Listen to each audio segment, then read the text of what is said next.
Olá! Hoje a gente vai mergulhar num desafio que é surpreendentemente comum para muita gente. É um conceito que vem lá do curso TDAH e Gênios, seu guia de sobrevivência. E o nosso foco aqui vai ser a segunda lição, o tal do atrito de ativação. Bom, vamos direto ao ponto. Quem nunca sentiu aquele vão, sabe? Aquela distância frustrante entre ter a intenção de fazer alguma coisa e, de fato, começar a fazer? É uma sensação muito familiar, né? Aquele momento em que o cérebro parece que simplesmente não quer engatar a primeira marcha. Mas olha só, é importante dizer que isso não é só a boa e velha procrastinação. É um fenômeno bem específico que, a boa notícia é, a gente consegue entender. E o primeiro passo para isso é reconhecer que existe essa barreira invisível, que parece que surge do absoluto nada.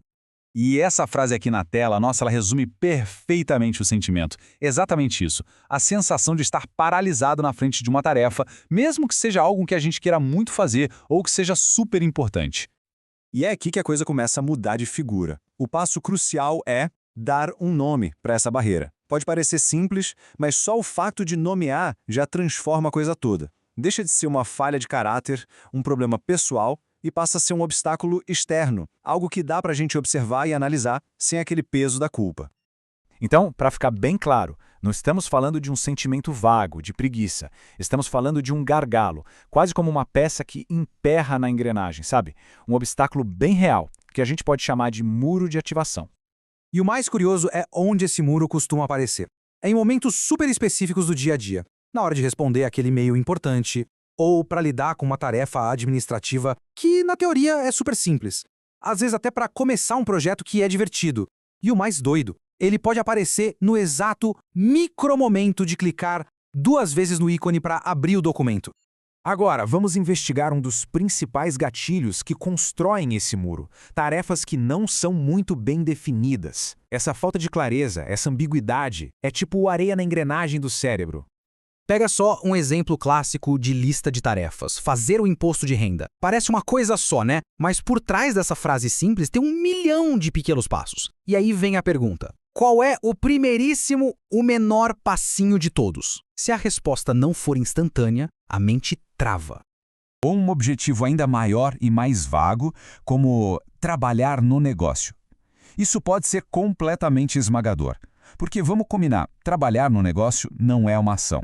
É uma nuvem de possíveis ações. E o cérebro olha para essa nuvem e não sabe nem por onde começar. A resistência, na maioria esmagadora das vezes, vem daí, desse atrito inicial. A linha de partida está meio borrada, indefinida. E se o cérebro não sabe qual é o primeiro centímetro da corrida, ele simplesmente prefere não correr. Fica parado. E olha, para a gente conseguir lidar com esse muro, é super importante entender também o que ele não é.